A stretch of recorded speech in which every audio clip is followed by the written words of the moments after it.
maraknya pertanyaan di internet dari kalangan ateis. A, tidak. T, Tuhan. Is, keyakinan. Ateis, keyakinan yang meyakini tak ada Tuhan. You an atheist? Yes. Yes, I am. Yes. Yes. Yes, sir. Sistem saraf dan sebagainya itu baru manusia, belum sistem tata surya, belum sistem kemudian cuaca, belum siklus air, siklus udara dan sebagainya. Pertanyaan saya, mungkin nggak semua itu terjadi secara kebetulan? If you could be given evidence, reasonable evidence, would you listen to it? Yeah, I would. Flick through the pages of the book I just put on your lap, look at the color pictures, and I'll ask you a question.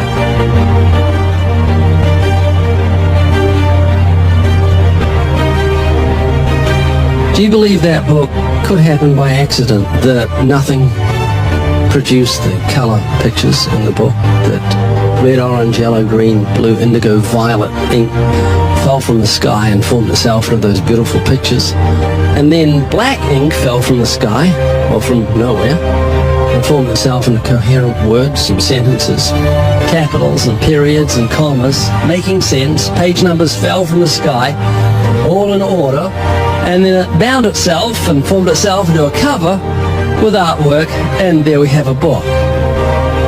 Obviously, intelligent design designed the book. Wouldn't that be correct? Yeah. You see where I'm going with it? Masjid ini ada yang buat. Masjid Karangmalam masjid unik, tidak dibuat, ada sendiri. Percaya? Enggak percaya. Ada, tahu yang lihat, tahu yang buat enggak? Enggak tahu. Saya enggak tahu lihat, saya enggak tahu. Tapi yakin enggak? Yakin. Dalam sebuah keteraturan yang luar biasa, jika kita mendalami lebih, struktur sempurna tubuh manusia, mata, telinga, otak, sel, bahkan ribuan tanda dan bukti keteraturan yang lain yang tidak akan pernah bisa dijelaskan sebagai kebetulan semata.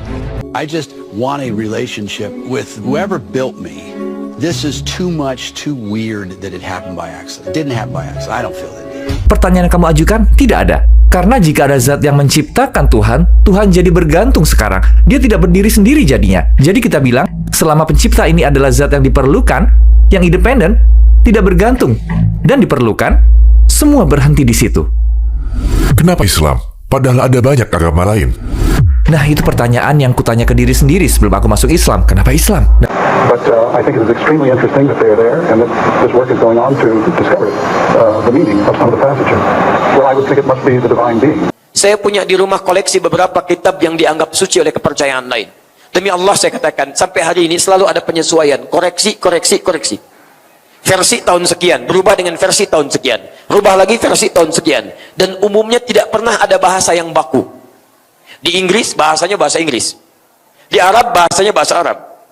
Di Indonesia bahasanya Indonesia.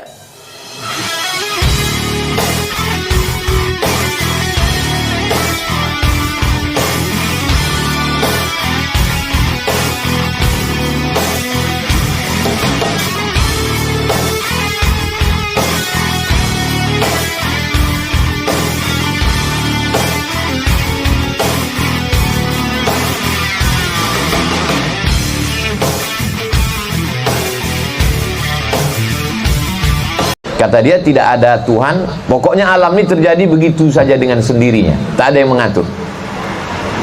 Lalu kemudian kelompok ini di zaman Nabi pun sudah ada. Waktu turunnya Al-Quran, zaman ini disebut, kelompok ini disebut dengan kelompok Dahriyun. Dahriyun diambil dari kata dahar.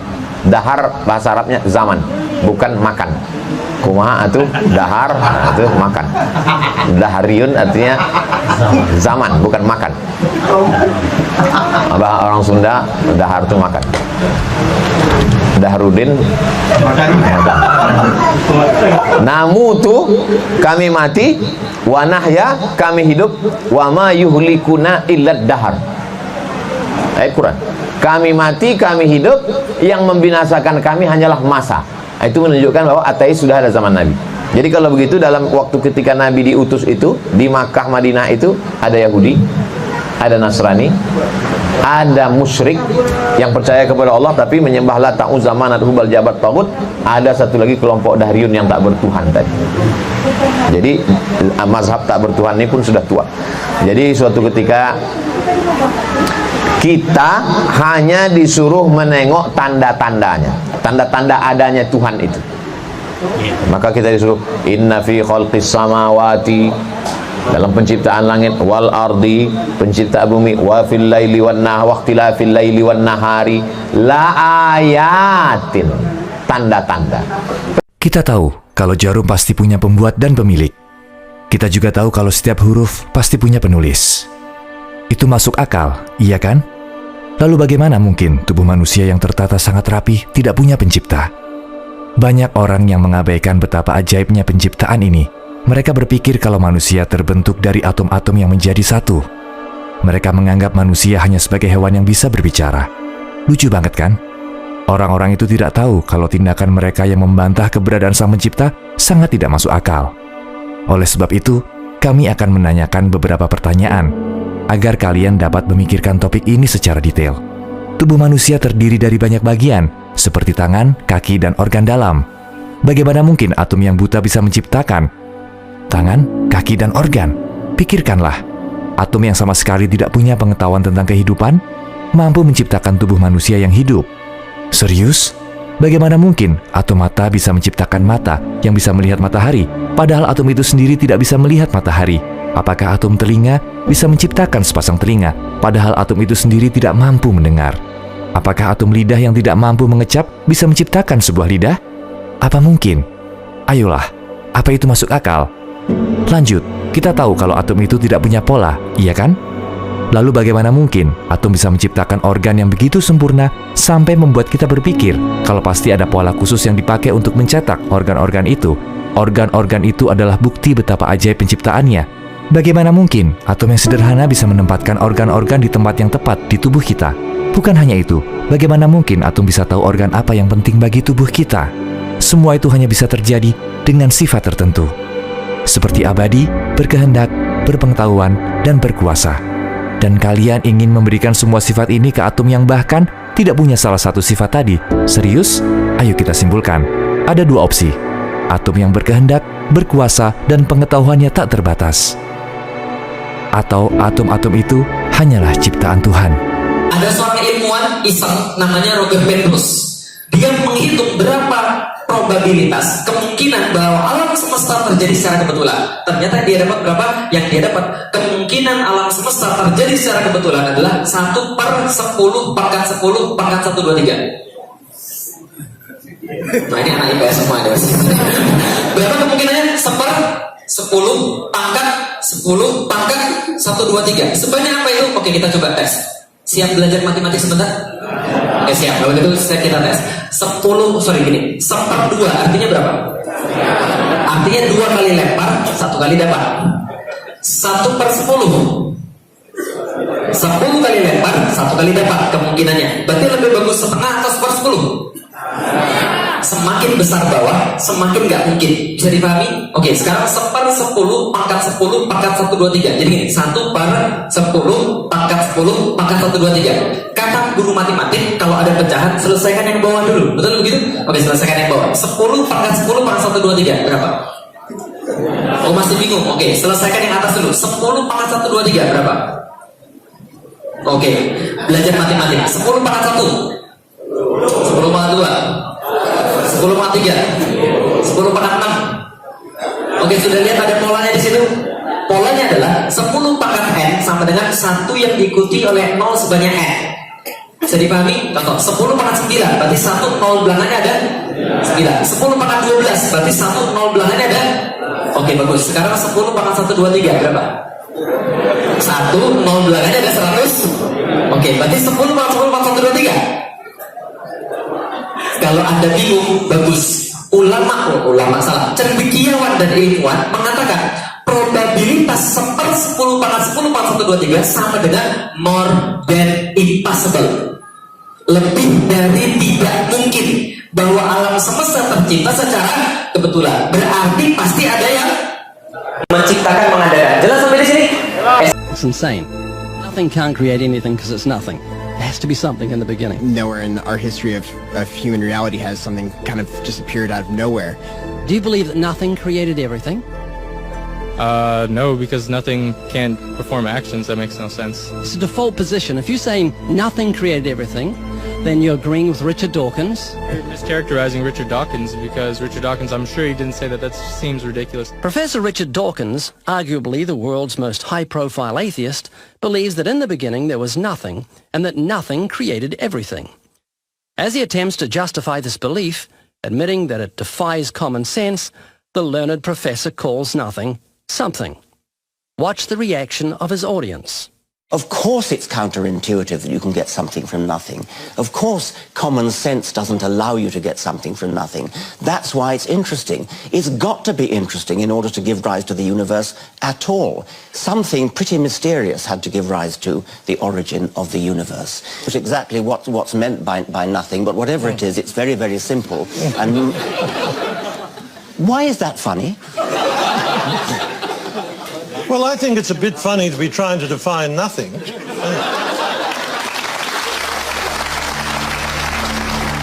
Richard Dawkins, I'm sure he didn't say that. That seems ridiculous. The audience reaction confused the normally eloquent professor because he's not used to being the object of laughter. What he didn't realize was he was talking to people who were endowed by their creator with the virtue of common sense. This was just another case where the emperor has no clothes. Someone should tell this man who has deceived millions, you're talking foolishness. Alhamdulillah, untuk percaya adanya Allah itu sangat mudah. Karena apa? Biarpun ada yang ngaku Tuhan selama ini kayak Fir'aun, itu sampai hari ini tidak pernah mengatakan aku menciptakan rembulan. Fir'aun itu ngaku Tuhan tapi tidak pernah ngomong dia menciptakan matahari. Sekarang meja ini ada yang buat atau tidak? Yakin? Oh enggak, ini jadi sendiri. Gila saya kalau ngomong. Ada yang buat? Masjid ini ada yang buat? Masjid Karangmalam, masjid unik, tidak dibuat, ada sendiri. Percaya? Enggak percaya. Ada, tahu yang lihat, tahu yang buat enggak? Enggak tahu. Saya enggak tahu ngelihat, saya enggak tahu. Tapi yakin enggak? Yakin. Kecil ini kecil. Ini cuma bangku segini aja. Ini bisa terjadi kena angin, terpaan angin bolong ke sini. Ada yang membohong? Yakin? Barang kecil. Kemudian masjid lebih gede lagi. Ada yang buat enggak masjid? Baik. Wong yang kecil gini saja kita nggak percaya kalau nggak ada yang membuat kok. Masa masjid segede ini nggak ada yang buat? Pasti ada yang membohong. Yang membuat ada enggak? Ada. Bagaimana kalau masjid ini saja pasti ada yang membuat? Bumi ada yang buat enggak? Kok jadi berubah tidak? Kenapa? Ada yang membuat. Siapa yang membuat? Fir'aun tidak pernah ngaku. Pak, tukang pak, siapa tetangga kita juga nggak ngaku. Siapa yang membuat? Sang Al-Khaliq, sang pencipta. Rembulan, matahari, ada yang menciptakan. Lalu menciptakan kayak apa? Tidak kayak ciptaannya semuanya. Sementara kita hanya bisa melihat ciptaannya, berarti Allah harus tidak seperti yang kita lihat. Sampaikan. Lalu seperti apa? Tidak seperti kamu, tidak. Lalu Allah ada, selesai. Sampai batas di sini. Allah ada. Coba lihat Google. Supaya Google ada, kita butuh internet. Supaya internet ada, kita butuh komputer atau handphone atau tablet. Supaya komputer ada, harus ada manusia menciptakan dan seterusnya. Harus ada listrik. Pertanyaannya jadi begini. Google bergantung ke internet. Internet bergantung ke komputer. Komputer bergantung kita dan listrik, dan seterusnya. Ketergantungan ini tidak bisa berlangsung tanpa batas. Kita butuh titik di mana semuanya berhenti dan masuk akal. Zat yang independen tidak bergantung pada apapun dan diperlukan, yaitu Tuhan. Kenapa alam semesta tidak bisa jadi zat yang diperlukan? Nah, bagus kamu bilang begitu, karena itu menunjukkan kamu setuju bahwa kita butuh zat yang diperlukan. Itu bagus. Yang kamu lakukan hanya mengganti zat ini dengan semesta, dan itu bertentangan dengan zat yang diperlukan, karena harus independen, tidak bergantung pada apapun, dan diperlukan. Alam semesta tidak berdiri sendiri dan masih bergantung. Itu berlawanan, jadi ini tidak bisa jadi itu karena kontradiktif. Bisakah Tuhan menciptakan batu yang tidak bisa Dia angkat? Nah, ini adalah pertanyaan yang cacat. Ketika orang bertanya soal pertanyaannya benar, aku juga bisa bertanya, bisakah Tuhan tidak lagi ada? Tentu saja tidak, itu bertentangan. Ini seperti bertanya ada berapa hari dalam seminggu, iya atau tidak? Iya atau tidak? Ini bukan pertanyaan ya atau tidak, aku harus bertanya berapa hari dalam seminggu, 7? Jadi intinya adalah pertanyaan ini cacat.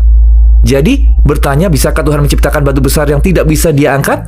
Saat Dia menciptakan itu, Dia bukan lagi yang maha kuasa, karena tidak bisa mengangkatnya. Tidak ada hal begitu. Itu hanya pertanyaan yang ngawur saja. Bisakah ada lebih dari satu pencipta? Tidak, karena kita kembali ke argumen zat yang diperlukan. Kalau ada lebih dari satu pencipta, pertanyaannya adalah bagaimana ada satu zat yang diperlukan, yang tidak bergantung, independen. Kalau ada pencipta lain, artinya dia bergantung. Artinya tidak diperlukan lagi. Pertanyaannya kalau ada dua sang pencipta, pertama Allah berfirman dalam Al-Quran, mereka akan bertarung demi kekuasaan, ya? Artinya dua kekuatan yang bertarung itu saling bergantung. Karena mereka butuh kekuatan yang lebih besar untuk membunuh yang satunya. Makanya kita percaya hanya ada satu zat yang diperlukan. Zat yang tidak bergantung, independen, dan diperlukan. Tuhan menciptakan segalanya. Jadi siapa yang menciptakan Tuhan? Nah, pertanyaan itu cacat. Sekali lagi pertanyaannya cacat. Hanya karena ada yang bertanya begini, bukan berarti pertanyaannya benar. Karena apa yang kita lihat adalah sebab akibat di alam semesta. Butuh desainer. Yang bertanya siapa yang menciptakan desainer itu artinya belum mengerti siapa desainernya. Kembali lagi ke masalah zat yang diperlukan. Apa sifatnya? Independen. Tidak bergantung apapun. Diperlukan. Kalau kamu mengakui tiga hal ini, ya, kamu perlu mengakui bahwa pertanyaan siapa pencipta Tuhan, bisakah Tuhan menciptakan batu yang tidak bisa diangkatnya, bisakah Tuhan hilang, adalah pertanyaan yang cacat. Tidak ada. Pertanyaan yang kamu ajukan, tidak ada. Karena jika ada zat yang menciptakan Tuhan, Tuhan jadi bergantung sekarang. Dia tidak berdiri sendiri jadinya. Jadi kita bilang, selama pencipta ini adalah zat yang diperlukan, yang independen, tidak bergantung, dan diperlukan, semua berhenti di situ. Kenapa Islam? Padahal ada banyak agama lain. Nah, itu pertanyaan yang kutanya ke diri sendiri sebelum aku masuk Islam. Kenapa Islam? Dan ketika aku meneliti dan apa aku dilahirkan dengan fitrah, ada penelitian di Universitas Oxford oleh Justin Barrett. Dia menemukan anak-anak yang tidak diajarkan Islam atau Kristen atau agama lain, semuanya cenderung percaya kepada satu Tuhan, bukan dua atau tiga. Jadi buatku, aku hanya percaya satu Tuhan. Tetapi pertanyaannya adalah, kenapa Islam? Aku bertanya hal yang sama ke diri sendiri. Dan ketika aku menelitinya, aku menyadari monoteisme sejati dalam arti sebenarnya. Karena kalau kamu tanya ke umat Kristen, mereka bilang mereka adalah monoteis dan mereka percaya tiga itu satu. Kamu pergi ke umat Hindu, mereka percaya 1 juta Tuhan itu satu. Intinya monoteisme sejati. Dalam beribadah dan pemahaman siapa Tuhan, hanya ada dalam Islam. Bukan cuma itu, kalau soal Quran, itu satu-satunya kitab suci di planet ini yang diabadikan dan punya mukjizat yang bisa kita lihat. Misalnya kalau aku bilang ke orang Kristen dan aku bilang aku mau percaya pada Kristen, coba tunjukkan. Kamu bilang Yesus menghidupkan orang mati atas izin Tuhan, coba perlihatkan. Kamu ke orang Yahudi bilang Musa melakukan itu, tunjukkan. Bisa mereka tunjukkan? Tidak, tidak bisa. Kalau mereka datang ke kita dan tanya apa mukjizat Al-Quran, kita bilang ini Al-Quran, aku bisa tunjukkan. Pegang, kamu bisa merasakannya, menelaahnya. Kenapa? Karena kita pun belajar dari ini. Al-Quran itu untuk seluruh umat manusia dan kamu bisa melihat, mendengar, menelitinya. Tapi mukjizat yang dilakukan nabi lainnya, kamu tidak akan bisa membuktikannya, makanya mukjizatnya khusus untuk saat itu. Dan Al-Quran untuk sepanjang masa, karena kita punya metode dan tradisi lisan, yaitu Quran, yang bisa kita dan generasi setelah kita pelajari. Dan itu yang kulakukan sebelum masuk Islam. Aku mempelajari, membaca, melihat prediksi, aku melihat mukjizatnya, aku bilang ini pasti dari Allah. Tunjukkan pada saya, kitab mana di muka bumi ini yang dilekatkan pada nama agama, agama apapun yang pernah ada di bumi sampai dengan sekarang, yang tidak mengalami perubahan, tidak ada revisi, kecuali hanya Al-Quran. Silakan Anda cek. Demi Allah saya katakan, sejak Al-Quran diturunkan pada Nabi Muhammad 15 abad yang lalu, telah lewat lebih sampai dengan sekarang, tidak pernah berubah satu huruf pun, bahkan satu titik pun tidak pernah hilang darinya. Silakan cek dengan kepercayaan agama lain. Saya punya di rumah koleksi beberapa kitab yang dianggap suci oleh kepercayaan lain. Demi Allah saya katakan, sampai hari ini selalu ada penyesuaian, koreksi. Versi tahun sekian, berubah dengan versi tahun sekian. Berubah lagi versi tahun sekian. Dan umumnya tidak pernah ada bahasa yang baku. Di Inggris, bahasanya bahasa Inggris. Di Arab, bahasanya bahasa Arab. Di Indonesia, bahasanya Indonesia. Ke Padang, bahasanya bahasa Padang. Ke Bali, bahasanya bahasa Bali. Mungkin juga ke Payakumbuh, bahasanya bahasa Payakumbuh. Ke Jawa, bahasanya bahasa Jawa. Lihat. Karena bukan firman Allah, maka akan menyesuaikan dengan kultur manusianya. Tapi Al-Quran, mau di Arab, mau di Amerika, mau di Eropa, dari Maroko sampai Merauke, isinya sama. Bacaannya sama. Sana alif lam mim, sini alif lam mim. Sana dzalikal kitab, sini dzalikal kitab. Di sana minal jinnati wan nas, di sini minal jinnati wan nas. Tidak berubah satupun hurufnya. Kalau bukan firman Allah, mustahil, Pak. Bukti apa lagi yang Anda butuhkan untuk meyakinkan hanya Islam agama yang diridhai Allah Subhanahu wa taala? Bukti apa lagi yang menunjukkan hanya Islam dengan Qur'annya yang sekarang kita dapatkan? Kalau bukan firman Allah, mustahil bisa bertahan. Contoh, ini ada buku misal, atau Anda beli handphone lah, kan suka ada tulisan Jepang, tulisan Cinanya. Saya berikan misalnya contoh tulisannya. Saya buat seperti ini. Nah, apa bacaannya? Ini nggak ada artinya ya, cuman saya tulis aja, jangan ngarang. Nggak ada artinya, saya pun nggak tahu apa artinya ini. Ya. Saya pernah belajar sedikit akasatana, hamaya rawaen, aiweo, kaki kuweko, ya, dan seterusnya. Ada katakana, ada hiragana, ada kanji, kan? Ini mirip-mirip kanji. Pertanyaan saya, Anda beli handphone, ada tulisan Jepangnya, Cinanya, kanjinya, beli kulkas ada tulisannya, ada buku, ada tulisan seperti ini, dibaca nggak? Tidak. Kenapa? Nggak ngerti. Bacaan biasa nggak ngerti, nggak akan dibaca. Al-Quran nggak ngerti, masih dibaca. Tunjukkan pada saya, apakah setiap yang baca Quran ngerti isinya? Tidak, tapi masih mau baca. Kalau bukan firman Allah, mustahil bisa dibaca. Mustahil. Apa yang menggerakkan Anda mau baca Al-Quran? Sampai belajar tajwid, sampai belajar hurufnya, sampai dipelajari oleh Anda. Demi Allah saya katakan, kalau bukan firman Allah, mustahil. Siapa yang hafal Injil sampai hari ini? Siapa yang hafal kitab-kitab yang lainnya? Tapi Al-Quran, Allahu Akbar. Mata buta, anak usia 4 tahun, namanya Mu'ad, tinggal di Asyut di Mesir, hafal Quran. Namanya Fajar, bukan orang Arab, lahirnya di Indonesia, lahirnya prematur, beratnya 1,5 kilo, otaknya maaf pada umumnya, secara kemanusiaan, sarafnya sedikit terganggu, agak lambat cara berpikirnya. Ditanya urusan dunia, jawabnya agak telat. Tapi ketika ditanya Quran, Allahu Akbar, seperti Quran berjalan. 3 tahun, hafal Quran. Nenek 82 tahun, tidak bisa baca, tidak bisa menulis, hafal Quran. Laki-laki, perempuan, tua, muda, besar, kecil, melihat, tidak melihat, lambat, cepat, hafal Quran. Kalau bukan firman Allah, mustahil. Tunjukkan pada saya, kitab mana yang bisa dihafalkan selain Quran dengan punya sifat seperti ini. Semua kalangan bisa menghafalkannya. Bahkan disebutkan oleh Quran 4 kali di Quran surah 54. Ayat ke-17, ayat ke-22, ayat ke-32, ayat ke-40. Walaqad yassarnal Qur'ana lidzikri fahal min muddakir. Kalau bukan Quran, mustahil. Quran. Dan satu-satunya kitab suci di muka bumi yang saat Anda baca gak akan pernah bosan. Saya belum pernah ada dengar orang mengadu, Ustaz, saya pusing. Kenapa? Baca Quran? Ada. Padahal Anda baca Al-Quran paling minimal itu 17 kali dalam sehari. Paling minimal. Saya tanya pada Anda baca Al-Fatihah berapa kali? Sehari berapa kali? Al-Fatihah. Saya yakin pasti 17 kali. Kalau 16 kali, kurang. Karena Anda sholat itu sehari 17 rakaat. Dan setiap kali baca rakaat, pasti Al-Fatihah dibaca. Nggak ada yang kurang dari 17 kali. Tapi demi Allah saya katakan, buku mana, kitab mana yang dibaca 17 kali dalam sehari, seumur hidup terus dibacakan, puluhan tahun dibacakan terus, dan nggak ada orang bosan. Majalah paling bagus, buku paling bagus, paling-paling sehari 2 kali, 3 kali, seminggu bosan. Al-Quran 17 kali dalam sehari, nggak ada yang bosan, dan nggak ada orang pusing baca Al-Fatihah.